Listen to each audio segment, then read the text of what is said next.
तब तक आप बीमारी को ठीक से नहीं समझ पाओगे, वो अब डेड हो चुका है। तो बाकी जो हेल्दी ब्रेन है उसको अब सिखाना। अगर मल्टीपल एरियाज में क्लॉट है, इसके लिए हम पेशेंट को एडवाइस करते हैं कि हेलो एवरीवन, मैं डॉक्टर प्रगति गुप्ता आज आपको बताऊंगी ब्रेन स्ट्रोक के टाइप्स के बारे में। ब्रेन स्ट्रोक के टाइप्स को जानना इसलिए ज़रूरी हो जाता है ताकि आप पैरालिसिस को बेटर तरीके से समझ सको, क्योंकि ब्रेन स्ट्रोक ही मेन रीज़न है पैरालिसिस के पीछे। जब तक आप पैरालिसिस के कॉजेज़ के बारे में नहीं जानोगे, उस बीमारी के रूट कॉज पर नहीं वर्क करोगे, तब तक आप बीमारी को ठीक से नहीं समझ पाओगे और इसका ट्रीटमेंट सही तरीके से नहीं कर पाओगे। तो इसी वजह से पेशेंट के लिए, डॉक्टर के लिए ये जानना ज़रूरी है कि उस पेशेंट के अंदर ऐसा क्या हुआ, उसके ब्रेन के अंदर ऐसा क्या हुआ कि उसके हाथ पैर की मोबिलिटी चली गई, उसके हाथ पैर की मूवमेंट कम हो गई। तो सबसे पहले हम बात करेंगे इस्चेमिक स्ट्रोक के बारे में। इस्चेमिक स्ट्रोक क्या है, आप पहले उसे जान लीजिए। इस्चेमिक स्ट्रोक के अंदर आपके ब्लड वेसल्स जो भी ब्रेन की तरफ सप्लाई करते हैं, आपकी ब्लड वेसल्स जितनी ब्रेन की तरफ जाती है उसके अंदर ब्लॉकेज क्रिएट हो जाती है। अब वो ब्लॉकेज किस वजह से होती है ये आप समझ लीजिए। जब भी किसी पेशेंट को या तो हाई डायबिटीज़ है या कोलेस्ट्रॉल बढ़ा हुआ रहता है, तो उसकी वजह से उसके ब्लड के अंदर टेंडेंसी हो जाती है गाढ़ा होने की, ब्लड के अंदर टेंडेंसी बन जाती है ब्लड क्लॉट की फॉर्मेशन की। तो जब भी ये ब्लड क्लॉट बनता है ब्रेन की किसी भी वेसल के अंदर, तो ब्रेन के बाकी हिस्से तक खून की सप्लाई नहीं जा पाती, ऑक्सीजन नहीं जा पाती और ब्रेन का वो हिस्सा डेड होना शुरू हो जाता है। तो जिस भी हिस्से में क्लॉट आया होता है वो हिस्सा डेड हो जाता है, वहाँ का ब्रेन का पार्ट बिल्कुल काम नहीं कर पाता, जिसकी वजह से आपकी बॉडी की फंक्शनिंग पे इम्पैक्ट आता है। चाहे वो आपके चलने फिरने की ताकत क्यों ना हो या फिर बोलने की क्षमता क्यों ना हो, इन किसी भी चीज़ों पे इम्पैक्ट आ सकता है। वो डिपेंड करता है कि आपका ब्रेन के किस हिस्से के अंदर क्लॉट आया है। अगर मान लीजिए आपके ब्रोकाज एरिया में क्लॉट आया है जो आपका स्पीच सेंटर को कंट्रोल करता है, तो पेशेंट के अंदर क्या देखा जाता है कि उसे बोलने में परेशानी होती है या फिर उसकी स्पीच बिल्कुल चली जाती है। वो डिपेंड करता है कि आपका क्लॉट का इम्पैक्ट, आपके स्ट्रोक का इम्पैक्ट ब्रेन पे कितना ज़्यादा था। अब हम बात करेंगे सेकेंड टाइप ऑफ स्ट्रोक के बारे में। सेकेंड टाइप जो है स्ट्रोक का वो होता है हेमरेजिक। हेमरेजिक स्ट्रोक के अंदर क्या देखा जाता है, हाई ब्लड प्रेशर की वजह से ब्रेन के अंदर जो ब्लड वेसल सप्लाई कर रही हैं, खून जो जा रहा है, वो वेसल रप्चर हो जाती है, वो नस फट जाती है, जिसकी वजह से वहाँ पर खून फैल जाता है। जिस भी हिस्से में खून फैलता है वो ब्रेन का हिस्सा डेड होना शुरू हो जाता है, वो काम नहीं करता और इसकी वजह से देखा जाता है पेशेंट को पैरालिसिस हो जाता है। पेशेंट के हाथ पैर की मूवमेंट कम हो जाती है या स्पीच पे इम्पैक्ट आता है या फिर उसके समझने की जो शक्ति है वो कम होनी शुरू हो जाती है। तो ये दोनों टाइप्स जो मैंने आपको बताए हैं, इस्चेमिक और हेमरेजिक स्ट्रोक, ये दोनों ही बेसिक रीज़न रहते हैं हमारी बॉडी के अंदर पैरालिसिस के। तो पैरालिसिस के पेशेंट के लिए सबसे पहले ये ज़रूरी हो जाता है ट्रीटमेंट के अंदर कि रूट कॉज पे वर्क किया जाए, जिस वजह से उसको स्ट्रोक हुआ है उसका मैनेजमेंट किया जाए, और जितना जल्दी हम इसका मैनेजमेंट करते हैं उतना ही कम इम्पैक्ट देखा जाता है उसकी बॉडी के ऊपर स्ट्रोक का। जैसे कि अगर आपको इस्चेमिक स्ट्रोक हुआ है, आपके ब्लड के अंदर क्लॉट बना, ब्रेन को सप्लाई नहीं गई, ब्रेन का हिस्सा डेड होने लगा, तो फर्स्ट 4 आवर्स जो आपके स्ट्रोक की होती हैं वो बहुत ज़्यादा इम्पॉर्टेंट हो जाती है। अगर उन पहले 4 घंटे में पेशेंट हॉस्पिटल पहुंच जाता है, उसका MRI CT स्कैन हो जाता है और ये पता चल जाता है कि उसके ब्रेन के अंदर क्लॉट फॉर्मेशन हुआ है, तो उसके अंदर एक इंजेक्शन दिया जाता है TPA, जिसकी वजह से वो क्लॉट डिज़ोल्व होने में हेल्प करता है। और अगर ये इंजेक्शन टाइमली दे दिया जाता है तो आपकी बॉडी के ऊपर जो नुकसान है स्ट्रोक का वो कम होना शुरू हो जाता है और फर्दर ब्रेन आपका बच जाता है स्ट्रोक के इम्पैक्ट से। तो ये first aid, basic first aid बहुत ज़्यादा इम्पॉर्टेंट है पेशेंट के लिए ताकि फर्दर नुकसान से बच सके। अब किसी पेशेंट को वहीं अगर हेमरेजिक स्ट्रोक हुआ है, उसके ब्रेन के अंदर नस फट गई है, वहाँ पर TPA नहीं दिया जा सकता क्योंकि ऑलरेडी उसकी नस फट चुकी है, ब्लड फैल चुका है, ऑलरेडी ब्लड थिन है। अगर वहाँ पर TPA दे दिया गया तो और ज़्यादा खून फैलेगा। तो इसीलिए सबसे पहला जो स्टेप है पेशेंट के ट्रीटमेंट का वो है फर्स्ट एड, उसको टाइमली मिलना, टाइमली उसका डायग्नोस बनना, जैसे कि उसका MRI या CT स्कैन होना, ताकि अगर उसको टाइमली फर्स्ट एड मिल जाती है तो वो फर्दर नुकसान से बच जाता है। अब आप समझ गए होंगे ब्रेन स्ट्रोक के टाइप्स के बारे में। अब हम बात करेंगे कैसे ये type of brain stroke decide करने में मदद करवाता है कि पेशेंट का रिकवरी फेज़ कितना रहेगा, कितने समय में पेशेंट रिकवर कर सकता है। जब भी कोई पेशेंट साई संजीवनी में आता है तो सबसे पहला क्वेश्चन हमसे क्या पूछता है कि हम कितने समय में ठीक हो जाएंगे, हम कितने समय में अपना काम करने लायक हो जाएंगे। तो इसको डिसाइड करने के लिए हमें सबसे पहले डायग्नोसिस बनाना पड़ता है। पेशेंट के ब्रेन में नुकसान किस वजह से हुआ, क्लॉट की वजह से हुआ या हेमरेज की वजह से हुआ, खून का थक्का आया था या फिर कोई नस फट गई थी। अगर किसी पेशेंट के अंदर ब्लड क्लॉट बना है, ब्रेन के अंदर ब्लॉकेज हुई है, उस पेशेंट में एक हेमरेजिक पेशेंट के कंपैरिजन में जो रिकवरी है वो थोड़ा जल्दी आती है। जहाँ एक हेमरेजिक पेशेंट को 6 महीने का समय लग सकता है ठीक होने में, वहाँ एक पेशेंट जिसके अंदर ब्रेन के अंदर क्लॉट आया था वो 3 महीने में रिकवर कर सकता है। ये एक बेसिक क्राइटेरिया है जिससे हम डिसाइड कर सकते हैं, पर ये हर पेशेंट के लिए सही नहीं होता ज़रूरी है, क्योंकि डिपेंड करता है कि क्लॉट फॉर्मेशन कितना था।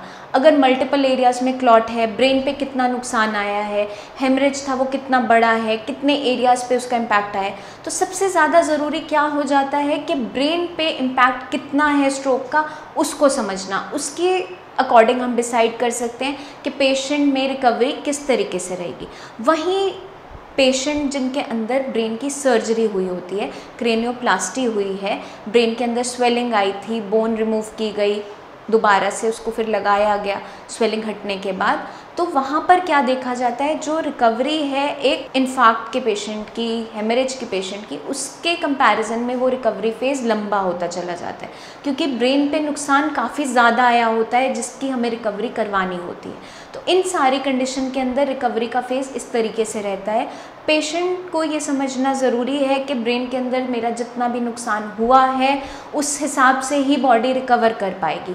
इनिशियल के फर्स्ट 6 मंथ्स में बॉडी बहुत अच्छे से रिकवरी शो करती है। आप कोई मेडिसिन नहीं भी लेते हो, कोई ट्रीटमेंट एज सच नहीं भी लेते हो, तो भी बॉडी की खुद की एक टेंडेंसी होती है, एक मैकेनिज्म होता है न्यूरोप्लास्टिसिटी का, जो मदद करती है आपके ब्रेन, बाकी जो हेल्दी ब्रेन है उसके बीच में कनेक्शंस दोबारा से बनाने की, और ये हेल्प करता है आपके स्ट्रोक की रिकवरी में, आपके पैरालिसिस की रिकवरी में। पर क्या देखा जाता है कि फर्स्ट 6 मंथ्स के बाद यही न्यूरोप्लास्टिसिटी स्लो डाउन होनी शुरू हो जाती है या रुक जाती है। वहीं जो रोल है वो साई संजीवनी के मेडिसिन का आता है। साई संजीवनी बहुत ही इंपॉर्टेंट रोल प्ले करता है। साई संजीवनी में जब भी कोई पेशेंट आता है हम उसकी पूरी हिस्ट्री पिक करते हैं, किस रीज़न से हुआ, स्ट्रोक का इम्पैक्ट कितना रहा, पेशेंट का कितना बॉडी का पार्ट इफ़ेक्टेड है। मान लीजिए पेशेंट का हाथ सिर्फ चेस्ट तक उठता है या फिर हाथ की उंगलियां नहीं मूव कर पाती, कितना चल पाता है, ये सारा कुछ देख के हम उसका ट्रीटमेंट प्लान करते हैं। उसको डाइट दी जाती है उसके अकॉर्डिंग कि आपको क्या खाना है, क्या नहीं खाना है।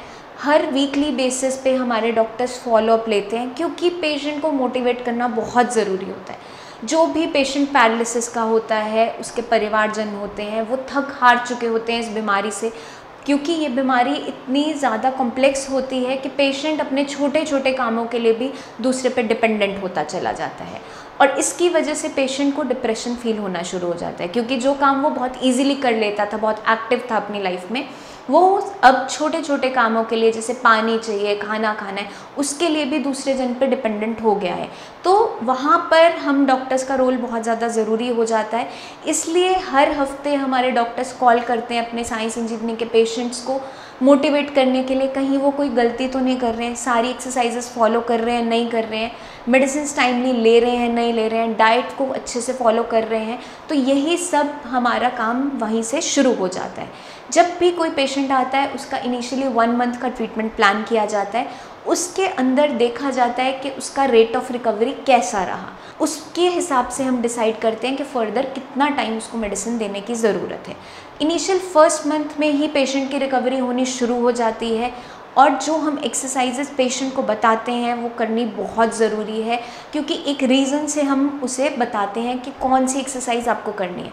जैसे कोई पेशेंट बहुत कम चलता है या फिर पैर में मूवमेंट नहीं है, तो उसको बोला जाता है कि आप जितना मैक्सिमम चल सकते हो, कम से कम 1-1.5 घंटे की सैर आपको डेली करनी ही करनी है। तो उसके पीछे एक रीज़न रहता है हमारा, क्योंकि अगर आपको दोबारा चलना है तो उन मसल्स को दोबारा से स्ट्रॉन्ग करना होगा। अगर आप नहीं चलोगे, बैठे रहोगे, तो वो मसल्स वीक होनी शुरू हो जाएगी। तो इसके लिए पेशेंट को कहा जाता है कि आपको वॉक ज़रूर करनी है, चलना ज़रूर है। अगर मान लीजिए किसी पेशेंट का हाथ वर्क नहीं कर रहा, थोड़ा सा ऊपर उठा सकता है, उससे ऊपर नहीं जा रहा, तो उसके अंदर हाथ की स्ट्रेचिंग एक्सरसाइजेज, जैसे हाथ की एल्बो को खोलना है, उंगलियों को बंद करना है, खोलना है। अगर वो खुद से नहीं कर पाता है तो किसी की हेल्प से वो करना शुरू करे। धीरे धीरे वो खुलना शुरू हो जाता है, क्योंकि मेडिसिन जो हम देते हैं वो ब्रेन पे वर्क करती हैं, ब्रेन के अंदर न्यूरोप्लास्टिसिटी को बढ़ाती है, इन्हांस करती है। क्योंकि जब तक हम ब्रेन पे वर्क नहीं करेंगे, जहाँ पर नुकसान हुआ है वहाँ पर काम नहीं करेंगे, आपके हाथ पैर ठीक नहीं हो सकते। क्योंकि पैरालिसिस जो बीमारी है वो हाथ पैर की बीमारी नहीं है, इस चीज़ को आप अच्छे से समझ लीजिए। क्योंकि जो नुकसान हुआ था वो आपके ब्रेन के अंदर हुआ था, और जब तक हम ब्रेन के नुकसान की भरपाई नहीं करेंगे, पेशेंट ठीक नहीं हो पाता।